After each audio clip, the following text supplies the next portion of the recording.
Tes, tes, tes. Bismillahirrahmanirrahim. Assalamualaikum warahmatullahi wabarakatuh.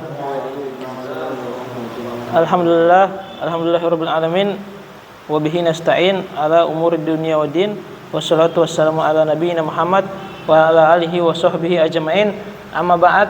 Qala Allah Ta'ala fi kitabihil karim, wasari'u ila magfiratin min rabbikum wa jannatin 'arduhas samawati wal ard uiddat lil muttaqin.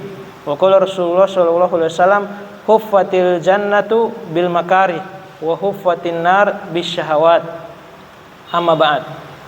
Alhamdulillah teman-teman yang dimuliakan oleh Allah Subhanahu wa taala, kita bersyukur karena Allah Subhanahu wa taala telah memberikan kita berbagai macam nikmat sehingga kita kembali dapat hadir di rumah yang dimuliakan oleh Allah Subhanahu wa taala. Sebagaimana yang kata Rasulullah sallallahu alaihi wasallam sabdakan, ahabbul biladi ilallah masajiduha, tempat yang paling dicintai oleh Allah Subhanahu wa taala yaitu masjid-masjidnya. Adapun wa akrahu atau abghadu bilad ilallah aswaquha, dan tempat-tempat yang paling dibenci oleh Allah yaitu pasar-pasarnya. Kenapa? Karena di masjid itu Allah Subhanahu wa taala banyak memberikan rahmat, karena di dalamnya tidak diisi kecuali hanya untuk ibadah, baik itu bacaan Quran, zikir atau salat atau majelis ilmu atau yang lain yang merupakan perkara-perkara yang dicintai oleh Allah Subhanahu wa taala. Allah Subhanahu wa taala berfirman, "Wa ma khalaqatul jinna wal insa illa liya'budun." Tidaklah aku ciptakan jin dan manusia kecuali hanya untuk beribadah kepadanya. Nah, jadi apapun yang katong lakukan dari aktivitas, katong niatkan ibadah. Meskipun itu perkara mubah, meskipun itu pekerjaan, muamalah dengan teman-teman, itu katong niatkan ibadah, maka akan Allah Subhanahu wa taala berikan pahala kepada katong meskipun itu perkara dunia. Nah, contohnya saja kata Rasulullah sallallahu alaihi wasallam dalam sebuah hadis, wa fi bud'i ahadikum shadaqah. Nah, kata Rasulullah, jika kalian mendatangi istri kalian, maka ada di dalamnya pahala. Maka kata para sahabat, wahai Rasulullah, apakah seseorang datang kepada istrinya kemudian dia berhubungan badan, dia juga dapat pahala? Bahkan sampai begitu bisa dapat pahala. Kata Rasulullah, "Na'am." Apakah jika kalian melihat jika dia melakukannya pada perkara yang haram, maksudnya zina, apakah dia dapat dosa? Maka kata para sahabat, iya jelas dia akan dapat dosa. Kata Rasulullah, begitu pula jika dia mendatanginya dengan cara yang halal, yaitu dengan cara hubungan suami istri, maka dia juga tetap dapat pahala karena dia memindahkan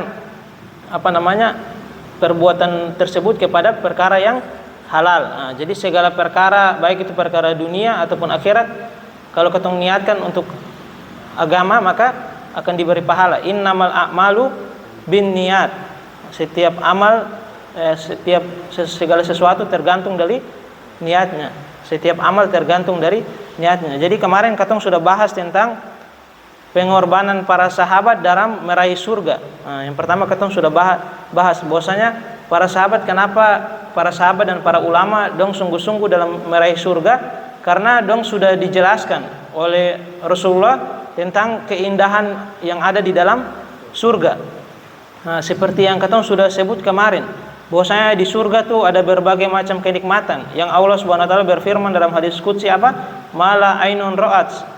Nikmat-nikmat aku sediakan untuk hambaku, nikmat-nikmat yang tidak pernah terlihat oleh mata, wala udunun sami'at, tidak pernah terdengar oleh telinga, wala khotoro ala qalbi bashar, dan tidak pernah terbetik di hati seorang manusia pun. Maka nikmat surga itu tidak mungkin ketong bisa bayangkan. Tetapi Allah Subhanahu wa taala jelaskan sedikit demi sedikit di dalam Al-Qur'an, kemudian dalam hadis, untuk ketong ada semangat untuk meraih surga. Makanya makanan-makanan kemudian kenikmatan di surga tuh namanya disamakan dengan nikmat-nikmat dunia, meskipun dia punya zat itu beda. Itu supaya apa? Supaya ketong semangat. Jadi kata Ibnu Abbas, tidak ada yang sama di dunia dengan surga kecuali hanya nama.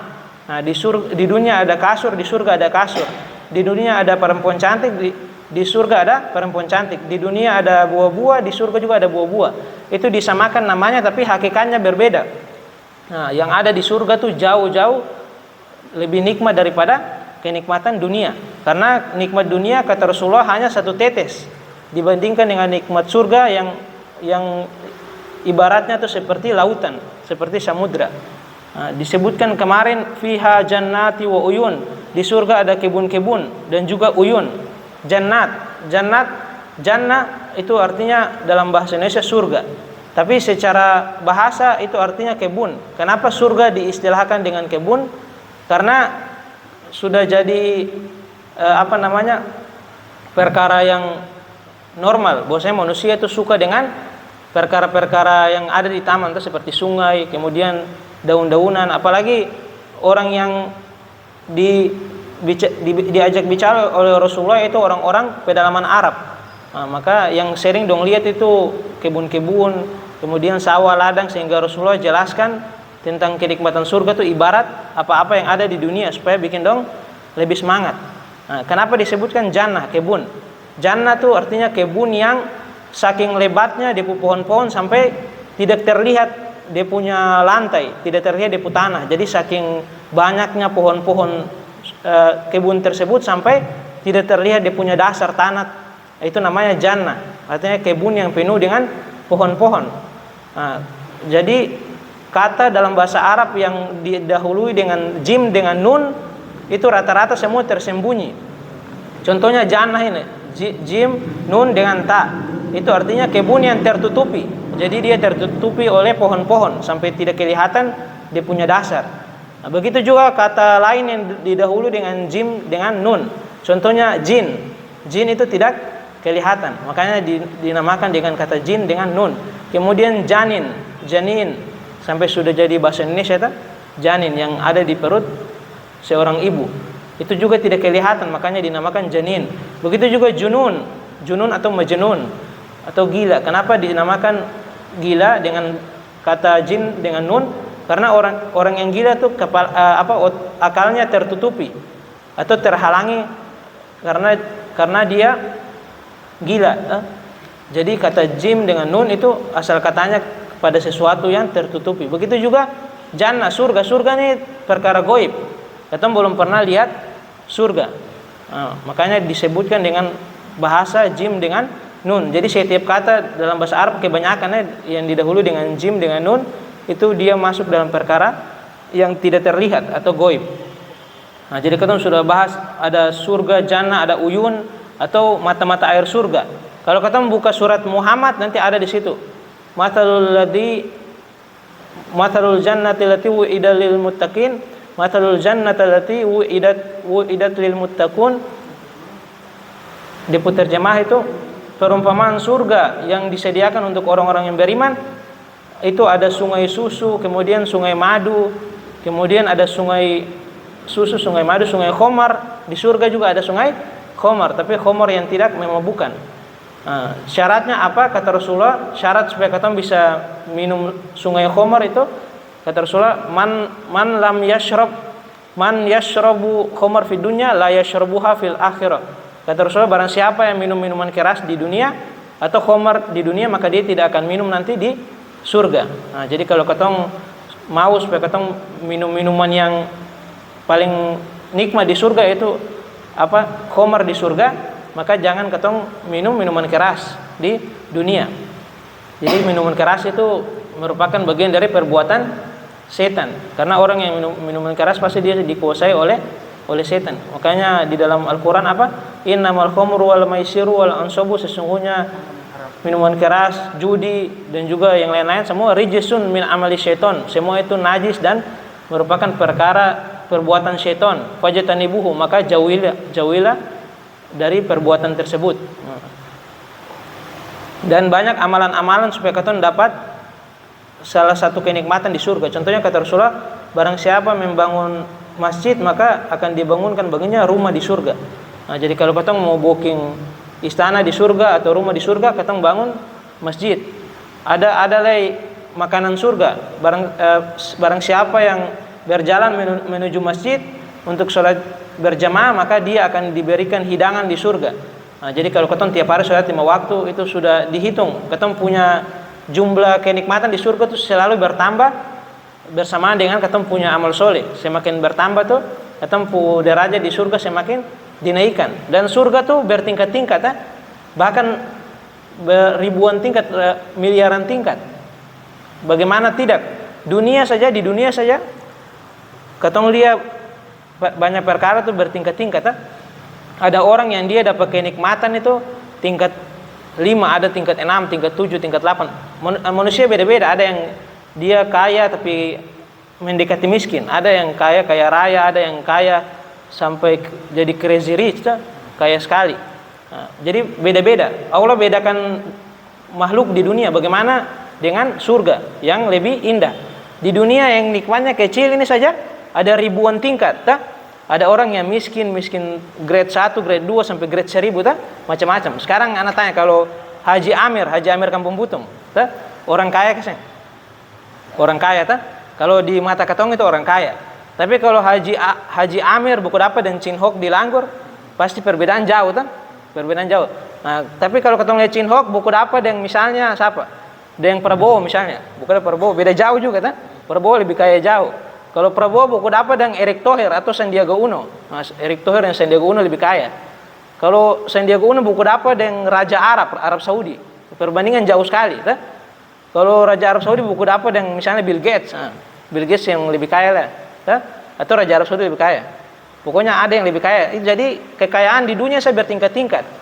Nah, dunia yang cuma satu tetes saja dia punya kekayaan bertingkat-tingkat, apalagi surga yang jauh lebih luas. Pasti di perbedaan juga bertingkat-tingkat. Bahkan kata Rasulullah, mujahidin saja orang yang berjihad itu, dia punya tingkatan ada 100. Jadi ada mujahid yang dia surga tingkat 1, tingkat 2, tingkat 3, tingkat 4. Itu dalam hadis sahih. Kata Rasulullah, inna lil mujahidina, inna Allah a'adda lil mujahidina mi'ada roja. Allah menyiapkan untuk mujahidin itu 100 derajat. Jadi mujahid yang syahid, dia puluka 1, pahala beda dengan yang puluka 2. Mujahid yang mati dapat tembak beda dengan mujahid yang dapat tembak di kaki, habis itu di kaki sebelah, tangan, terus sampai bunuh orang kafir banyak, kemudian dia syahid, itu pahalanya beda dengan orang yang baru masuk medan tempur langsung syahid. Itu kan pahala beda. Jadi setiap amal itu punya balasan beda-beda. Bahkan kata Ibnu Taimiyah bisa jadi ada orang dia sholat di masjid satu saf dan dua nih adik kakak, kemudian di satu saf, jadi buku damping. Di saf pertama terus bersebelahan, tapi dua-dua ini pahala beda antara langit dan bumi. Padahal dua-dua sholat di satu saf ini sama, tapi perbedaan antara dua-dua ini pahalanya antara langit dan bumi. Kenapa? Karena beda dari segala sisi. Bisa dari khusyuk, dari bacaan Quran, yang satu baca Qul huwallahu, yang satu baca Al-Baqarah. Beda langit dan bumi, Yang satu misalnya sujud berdoa sampai 1 jam, yang satu sujud baca subhana rabbil a'la 1 kali saya langsung bangkit. Ada yang satu misalnya dibaca Quran malam-malam Al-Mulk 3 kali, sedangkan yang satu dibaca Al-Mulk 1 kali. Itu pahala beda semua. Bahkan 2 rakaat sholat sunnah sebelum subuh saja itu pahalanya dunia dan seisinya. Alam suhafal hadis, rakaat al-fajr khairun minad dunya wa ma fiha. 2 rakaat sholat sunnah sebelum fajar itu lebih utama dari dunia dan seisinya. Itu cuma 2 rakaat saja. Jadi alan kalau mau dapat dunia dan seisinya ini gampang, saya mau melampaui Bill Gates gampang, tinggal sholat sunnah 2 rakaat saja. Itu sudah melampaui dong. Cuma kenapa katong sayang semangat? Karena manusia itu dia senang dengan perkara yang nyata. Kalau yang goib itu atau perkara yang belum tentu tuh dia tidak diciptakan dalam keadaan dia fitrah, itu tidak semangat untuk dapat sesuatu yang belum terlihat. Contohnya begini, misalnya alan kan sudah tahu pahala sholat sunnah subuh tuh dunia dan seisinya. Terus kenyataan kan katong masih banyak ketinggal Kayak di kenyataannya alan jaga sholat sunnah qobliyah subuh terus. Kan kenyataan beta juga banyak ketinggal. Tapi sekarang kalau misalnya malam ini alan tidur, terus ada yang Haji Amir bilang, alan kalau kau datang di beta rumah jam 4 subuh, beta kasih kau uang 5 juta. Atau beta kasih kau baras putri salju 10 karung. Misalnya Haji Amir bilang, itu pasti sebelum jam 4 subuh kau sepi di rumah. Belum subuh kau sepi di rumah. Itu untuk dapat putri salju 10 karung itu. Nah, itu bukan dunia dan seisinya, cuma putri salju 10 karung. Dia perbandingan jauh putri salju 10 karung dengan dunia dan seisinya. Tapi karena putri salju ini memang kelihatan, sedangkan dunia dan seisinya yang kelihatan, akhirnya alam lebih utamakan perkara kecil, yaitu baras putri salju itu. Nah, begitu juga perkara yang lain. Nah, makanya ibadah itu harus dipaksakan. Karena kata Rasulullah apa? Huffatil jannatu bil makari. Surga itu dihiasi dengan perkara-perkara yang dibenci. Pokoknya perkara surga itu semua dibenci semua. Katong kajian ini bikin mengantuk, lebih enak main TikTok, main Instagram, Facebook lebih enak. Lebih enak nonton TV, nonton bola apa semua lebih nikmat dari dengar kajian. Begitu juga kalau katong baca berita, dengar politik itu lebih nikmat dari katong baca Quran. Katong rasakan kalau katong baca Quran 5 menit saya kepala pusing. Tapi kalau katong buka TikTok sampai katong semua rasakan. Jangankan orang biasa, orang di pesantren sana pun teman-teman kadang-kadang dong 1 minggu dapat izin misalnya 1 kali main HP, itu main dari malam sampai subuh. Itu saking karena puasa HP lama ada yang puasa sampai 1 bulan 2 bulan pas sudah pegang HP kan kaget. Itu memang beda kalau katong su lama. Katong coba jam pegang HP 1 bulan baru pas katong pegang, itu katong rasa nikmat luar biasa. Nah, karena apa? Karena begitu perkara surga tuh itu dihiasi dengan perkara yang katong benci. Makanya ketika Allah ciptakan surga, Allah suruh malaikat Jibril lihat surga. Kemudian ketika malaikat Jibril lihat, kemudian balik kepada Allah, malaikat Jibril bilang apa? Sesungguhnya menurut aku tidak akan ada orang yang mau masuk surga. Pasti semua masuk surga karena Jibril sulia surga begitu nikmat. Kemudian Allah hiasi surga dengan apa? Perkara yang susah-susah, yang manusia yang suka. Salat, kemudian mengaji, haji, umroh, sedekah, itu semua perkara yang manusia hati kan kurang benci, itu dibenci oleh tabiat asal. Kalau katong kasih maaf orang kan katong hati harus katong paksa kan lebih enak kan kalau katong sing kasih maaf, itu lebih rasa hati lebih enak. Pokoknya maksiat semua tuh pasti depu kenikmatan ada. Nah, jadi surga tuh dihiasi dengan perkara yang dibenci. Sedangkan neraka apa? Huffatil an-nar bisyahawat, dan neraka dihiasi dengan syahwat-syahwat, zina, kemudian nonton film yang haram atau makan uang haram. Pokoknya segala perkara yang enak itu semua syahwat, itu dihiaskan kepada neraka. Makanya ketika Jibril lihat neraka, Jibril bilang tidak mungkin ada orang yang masuk neraka, tapi ketika dihiasi dengan kenikmatan, maka Jibril khawatir tidak akan ada orang yang selamat dari neraka. Nah, karena saking dihiaskan neraka itu. Makanya kata Allah apa? Zuyyina lin-nasi hubbus syahwat. Telah dihiasi kepada manusia cinta kepada syahwat-syahwat. Minan nisa wal banin, syahwat perempuan, syahwat anak. Katong kalau anak ada pasti katong sayang. Sampai katong rela cari uang haram gara-gara katong anak. Nah, kadang-kadang begitu. Nah, itu karena katong sudah dihiaskan. Dihiaskan ini siapa yang hiaskan? Kata para ulama ini setan yang menghiasi. Nah, makanya kalau katong ketika laki-laki kalau di pacaran itu dirasa dia punya cewek itu paling cantik di dunia. Tapi pas nikah itu langsung dirasa kayak dia punya istri itu orang yang paling jelek sudah. Itu setan permainan. Jadi dibikin kalau dalam hubungan haram itu setan dibikin katong terbayang terus. Setan kan main dari dalam. Katong sing kelihatan musuh yang tidak kelihatan, musuh dalam selimut. Kalau ketemu musuh yang jelas orang-orang kafir itu kan jelas, ketemu langsung serang bisa dengan parang tuh. Tapi kalau musuh yang ketemu sing dapat lihat nih susah. Dong lihat ketemu tapi ketemu sing lihat dong. Makanya nanti orang beriman di akhirat Allah kasih balasan apa? Ketemu bisa lihat jin dan setan di akhirat. Tapi jin dan setan tidak bisa lihat ketemu, itu balasan karena Allah kasih balasan itu sesuai dengan perbuatan. Jadi bukan hukum karma bukan, tapi Allah kasih sesuatu tuh ada dia punya balasan langsung. Misalnya banyak di hadis-hadis Rasulullah, man satara musliman satarahu Allahu fid dunya wal akhirah. Barang siapa yang menutup aib saudara muslimnya, maka Allah akan tutup aibnya di dunia dan akhirat. Man yasara musliman yasarahu Allahu fid dunya wal akhirah. Barang siapa yang memudahkan urusan seorang muslim, maka Allah akan mudahkan urusannya di dunia dan akhirat. Nah, man ada dalam satu hadis lah, barang siapa yang berdiri lama dalam salat, karena takut kepada Allah, maka Allah akan mudahkan dia ketika berdiri di padang mahsyar. Nah, jadi amal itu sesuai dengan perbuatan. Kalau katong durhaka dan ketemu orang tua, nanti Allah balas. Ketemu besok-besok ketemu anak durhaka lah begitu. Makanya zaman Khalifah Umar Umar lewat di pasar. Terus Umar dapat lihat ada anak kecil, bukan anak kecil, anak umur alan lah, pokoknya dewasa lah. Ditampilin di bapak. Umar lihat nih, Umar kan kalau maksiat Umar paling tegas kan. Umar lihat anak ini ditampilin di bapak, langsung pas Umar mau balas, langsung di bapak bilang, jangan wahai Umar, sesungguhnya saya dulu pernah di sini sudah, di pasar ini sudah, pasar yang di anak tampilin dia, dulu saya tampilin sepupu bapak juga di sini, makanya langsung di anak balas, cash di situ. Nah, jadi amal itu sesuai dengan perbuatan. Kalau ketong zalimi orang, ini hari ketong pukul orang, itu mungkin 1 hari 2 hari dirasih. Begitu yang ada azab ini aman kah? Tertahu bisa jadi azab itu datang 20 tahun kemudian, 30 tahun kemudian kita tertahu. Karena contohnya dalam Al-Qur'an ketika Nabi Musa berdoa supaya Firaun dibinasakan, itu kata para ulama tafsir, Firaun masih hidup begitu saja, masih mewah selama 40 tahun. Jadi selama 40 tahun itu Allah ulur waktu tuh.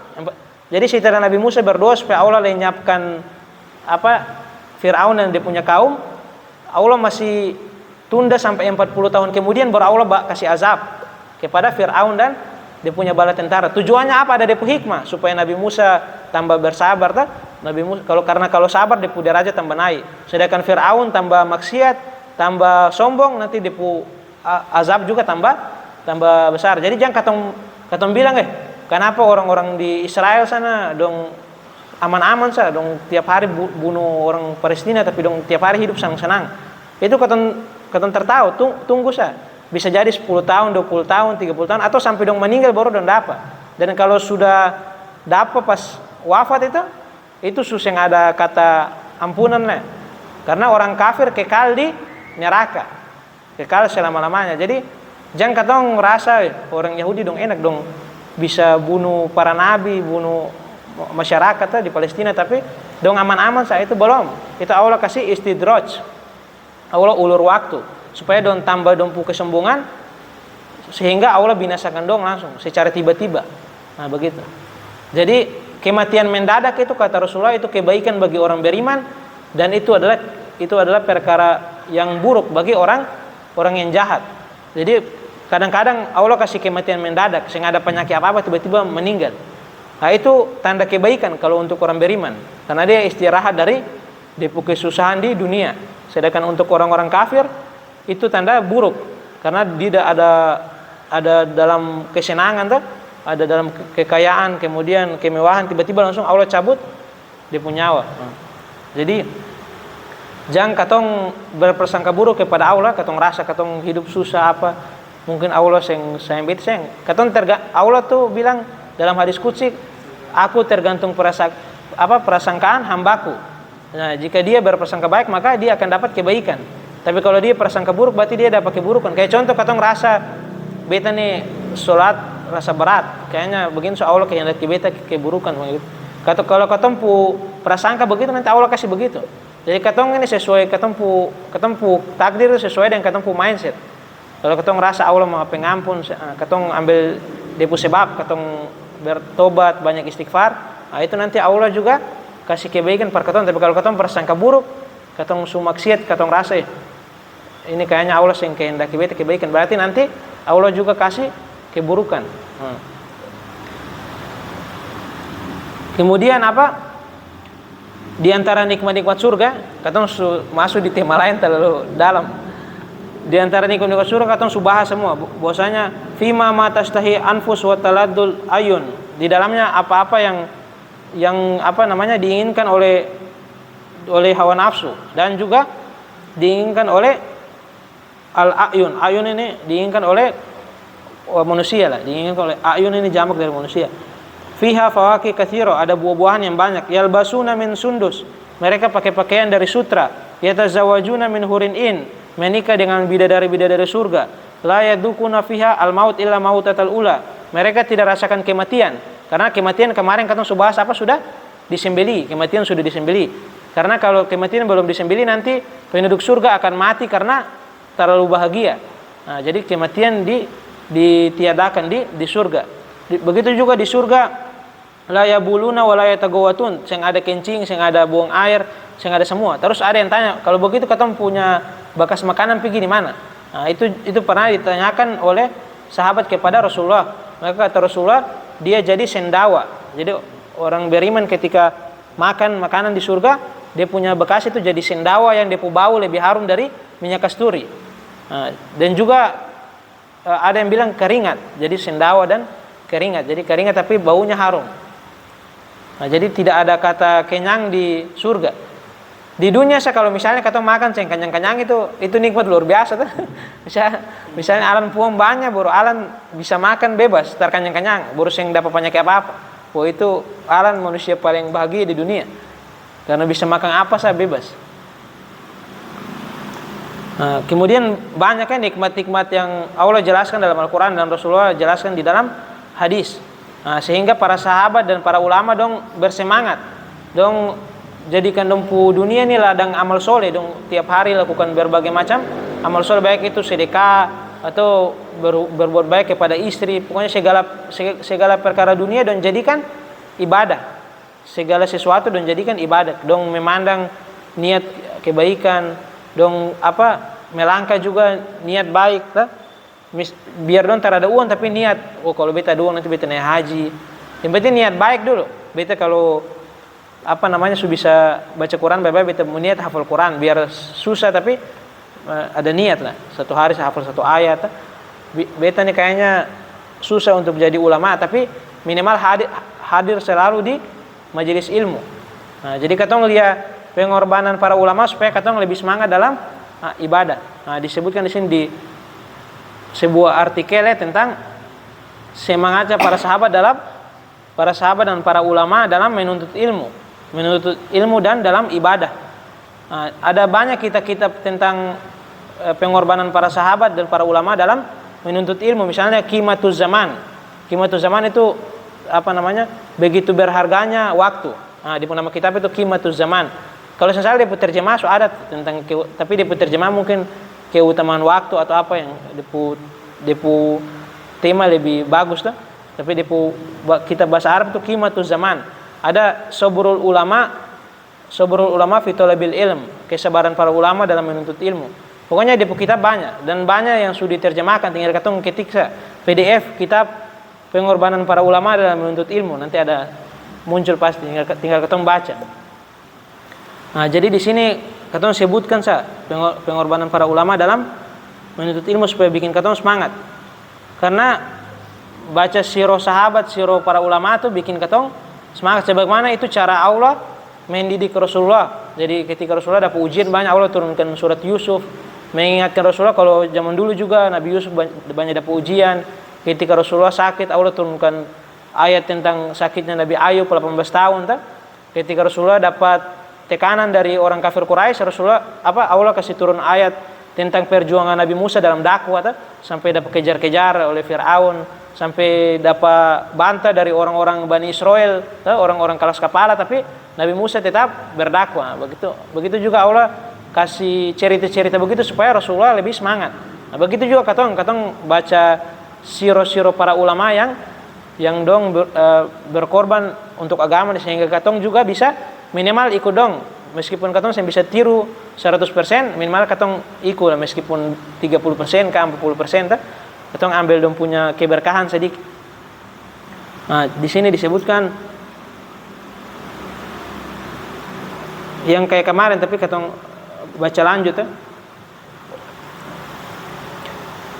Kemarin kan katong bahas Ibnu Thohir itu dia kencing darah 2 kali karena menuntut ilmu hadis. Dia dari Makkah pergi di Baghdad jalan kaki karena dia nggak ada harta untuk beli kendaraan. Akhirnya dia jalan kaki pikul depu kitab-kitab dari Makkah pergi di Baghdad sampai dia kencing darah 2 kali. Mungkin karena ginjal, karena kurang minum air di padang pasir atau apa, sampai dia kencing darah. Atau karena berjalan terlalu jauh akhirnya kencing darah 2 kali. Kemudian juga ada yang kayak Ibnu Abi Hatim, sampai dia tinggal di Mesir 7 bulan, dia makan makanan enak karena menuntut ilmu, sampai dia dapat ikan tapi dia sempat masak. Sampai 3 hari akhirnya ikan basi, ikan busuk, akhirnya dia makan mantah-mantah karena dia tidak ada waktu untuk memasak karena dia sibuk menuntut ilmu.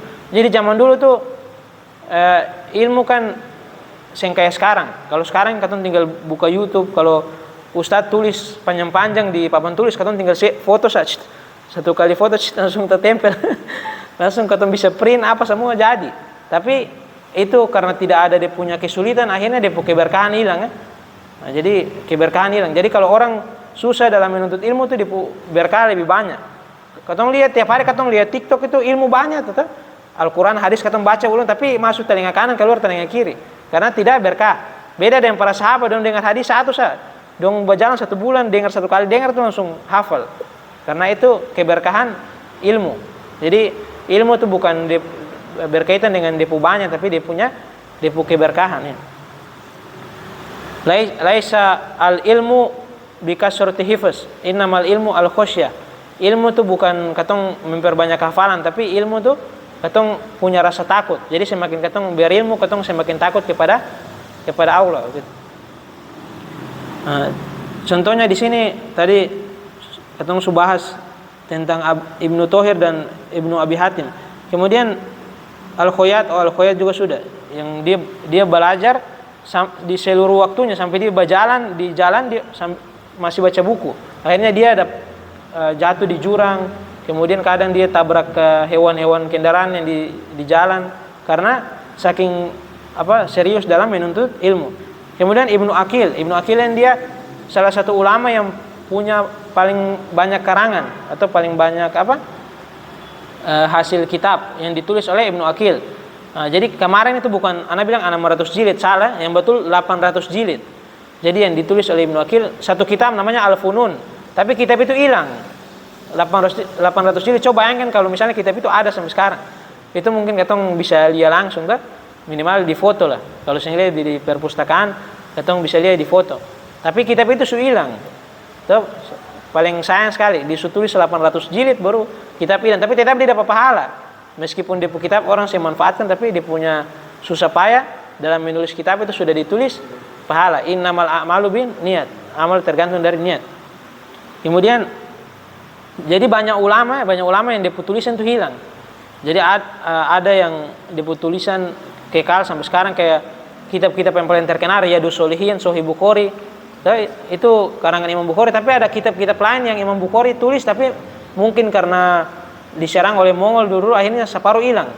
Sebenarnya para ulama tulis itu paling banyak karena dong semangat dalam menulis kitab. Nanti katong lihat di sini ada yang sampai dia masuk kamar mandi disuruh depo ade baca buku di luar. Jadi dia sambil mandi buang air disuruh depo ade baca kitab suara besar-besar karena kan saya mungkin baca kitab dalam kamar mandi. Akhirnya disuruh depo saudara baca di luar. Nah, begitu juga Umar bin Khattab. Kayak yang tadi anak kirim Ustadz Fahri bilang Ustadz Fahri kan? Fahri Al-Katir. Itu kan mantan bupati di Seram mana? Ke Seram bagian timur, ke bagian barat. Itu tamatan Madinah tuh yang anak kirim.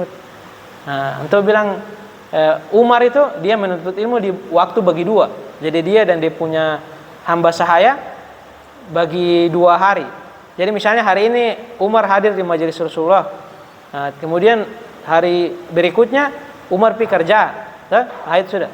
Umar pergi kerja, terus disuruh di hamba sahaya hadir di majelis Rasulullah. Nah, supaya nanti Umar pulang kerja, Umar tanya di dia. Tadi Rasulullah bilang apa-apa supaya jangan sampai ilmu terluput. Nah, dari dong 2. Itu saking semangat para ulama dalam menuntut ilmu. Begitu juga Abu Hurairah.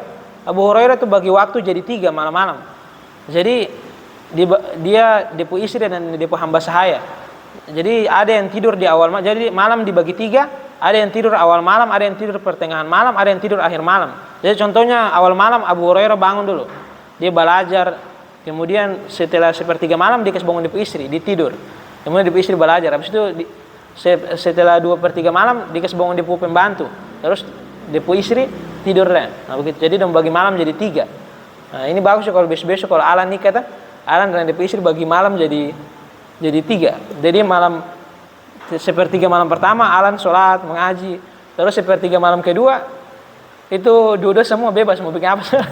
1/3 malam ketiga baru Alan pu istri pu jadul atau bagaimana yang penting atur tuh. Nah, ini yang kita belum baca.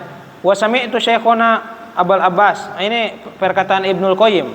Ibnul Qayyim juga pu karangan banyak kan, Masya Allah. Di pu kitab semua terkenal semua Ibnul Qayyim. Suasana itu Syekhona Abul Abbas Ibnu Taimiyah. Jadi Ibnu Qayyim mendengar dari Ibnu Taimiyah, dia berkata, wa qad arada lahu ba'dul alam fa qala lahu tabib. Jadi ini ceritanya Ibnu Taimiyah ini pernah sakit mata karena dia saking seringnya baca saking seringnya baca kitab sampai dia punya mata sakit. Terus tabib bilang ke dia apa? Tabib bilang ke dia, adurru ma alaika al-kalam fil ilm fikr fihi wa tawajjuh wa dzikr. Kata dokter ini kepada Ibnu Taimiyah, sebaiknya engkau berhenti dulu dari menuntut ilmu dari baca kitab karena nanti pengaruh di kupu mata. Tapi Ibnu Taimiyah bilang, alastum tazumuna anna nafsa idza qawiyat wa farihat aujaba farhuha laha quwwatu inu biha tabi'a ala daf'il arid. Kata Ibnu Taimiyah bantah dokter. Kata Ibnu Taimiyah bukankah kalau hati seorang manusia itu dia tenang, bahagia, itu mampu kasih hilang di penyakit, maka kata dokter betul. Begitu juga kata Ibnu Taimiyah, saya tidak akan rasa senang kalau saya tidak belajar, tidak baca kitab. Berarti kemudian dokter bilang itu di luar ilmu kedokteran. Dokter bilang itu itu ilmu lain itu. Kalau misalnya kau masih bersikeras baca buku karena kau bilang kalau baca buku hati senang saya ngerasa sedih, berarti itu di luar ilmu kedokteran itu. Itu makanya Ibnu Taimiyah punya kitab-kitab juga banyak Ibnu Taimiyah. Kemudian Imam Ahmad aqama Syu'bah alal hukam Ibnu Utaibah tamaniya asyra syahron, yakni talibul hadits hatta ba'a judu'a baitahu. Jadi Imam Ahmad berkata bahwasanya Syu'bah, jadi Imam Ahmad teman ulama juga namanya Syu'bah dia pernah tinggal di alal hakim Ibnu Utaibah, di wilayah kekuasaan Ibnu Utaibah selama 18 bulan. Jadi saking lamanya dia menuntut ilmu selama 18 bulan sampai dia jual dia punya harta semua. Jadi ini hari dijual, misalnya contoh dipakai di harta beli buku, beli tinta, karena tinta dulu yang kertas kan mahal. Jadi pakai beli tinta, beli buku, pakai beli pena pertulis. Kemudian pas di uang habis dijual di baju satu-satu sampai baju sisa satu buah akhirnya terakhir dijual di atap rumah. Karena terakhir selama 18 bulan itu dia menuntut ilmu hadis sampai terakhir dijual atap rumah. Makanya kata para ulama man talabal hadis aflasa. Zaman dulu tuh begitu. Barang siapa yang menuntut ilmu hadis maka dia akan bangkrut. Sampai Yahya ibnu Ma'in itu dia satu generasi dengan Imam Ahmad. Yahya ibnu Ma'in itu dia ahli hadis juga. Dia hafal 1 juta hadis. Dia tuh anak orang kaya, tapi dia korbankan di harta semua untuk menuntut ilmu hadis. Karena orang menuntut ilmu hadis itu butuh modal besar zaman dulu. Mesti dong beli onta, persiapan bekal. Kayak misalnya hijrah atau safar ke Yaman dari Makkah ke Yaman 1 bulan, itu harus kumpul bekal 1 bulan.